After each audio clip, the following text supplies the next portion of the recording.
Stop me if you've heard this before. A group of desperate kids break into an old creepy house, intending to nab some valuables. While gathering loot, they don't realize the owners are returning home.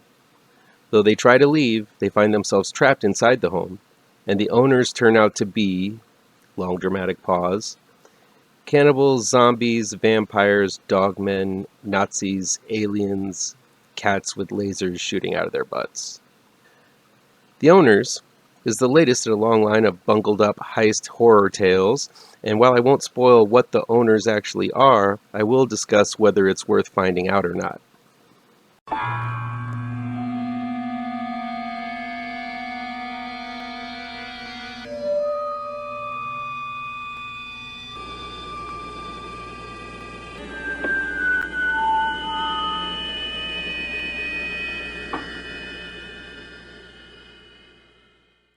Welcome back to MLMiller Frights, a part of the Kings of Horror Network.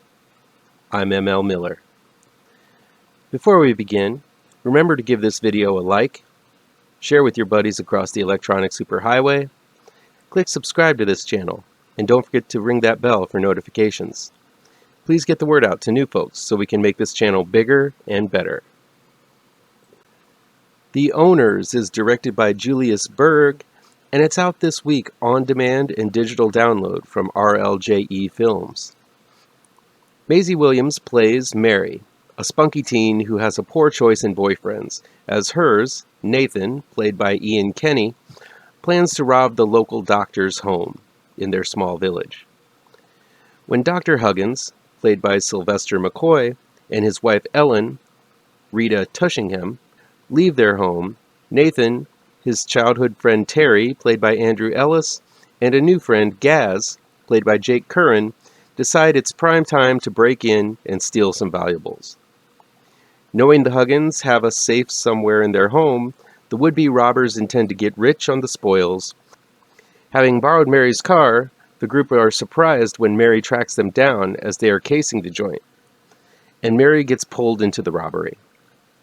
When they can't get into the safe, they decide to wait until the Huggins come home and bully them into opening it. Unfortunately, when they do get home, it turns out that the Huggins are more than the teens were counting on. The reason why most folks are going to want to see The Owners is because Game of Thrones star Maisie Williams is starring in it. While she doesn't kick ass like she does as Arya Stark here in this movie, she does prove to be a solid little actress. Her acting actually saves a lot of the drama, which feels a bit cartoonish when it comes to the rest of the cast, like the buffoonish Terry, the fiendish Gaz, the obviously manipulative Dr. Huggins, and the infantilized Mrs. Huggins. Williams actually offers up some nuance and power in her performance, and the director is right to have the bulk of the drama and action revolve around her. While the concept of the botched heist has been done in Livide, Don't Breathe, Panic Room, and scores of others, the make-or-break detail is the reveal of who or what the intended victims of the robbery turn out to be.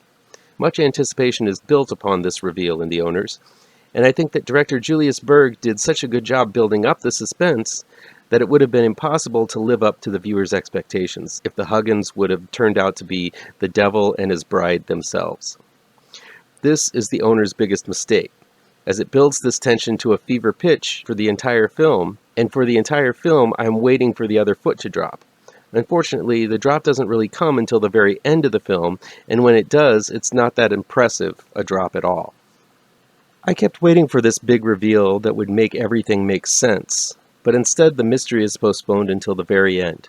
When it does occur, I was left with a "that's it?" question passing my disappointed lips. Clues are scattered about amongst panicked dialogue throughout the film that makes the last-second reveal make some sort of sense. But because the film ends when it does, the weight of this revelation simply isn't as big a deal as I feel the filmmakers and the cast want it to be.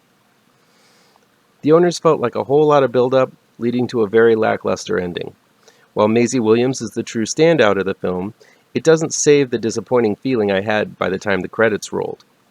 There are quite a few tense scenes, some interesting grue, and some offbeat characters in The Owners.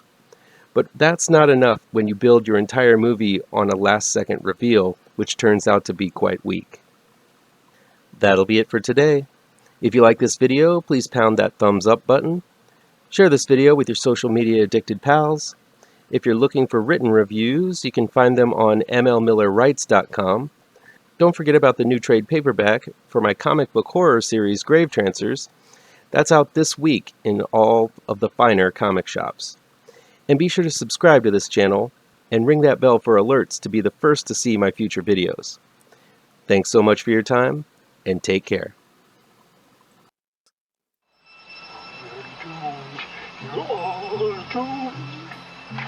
You're doomed to live the life you're meant to be, stuck inside your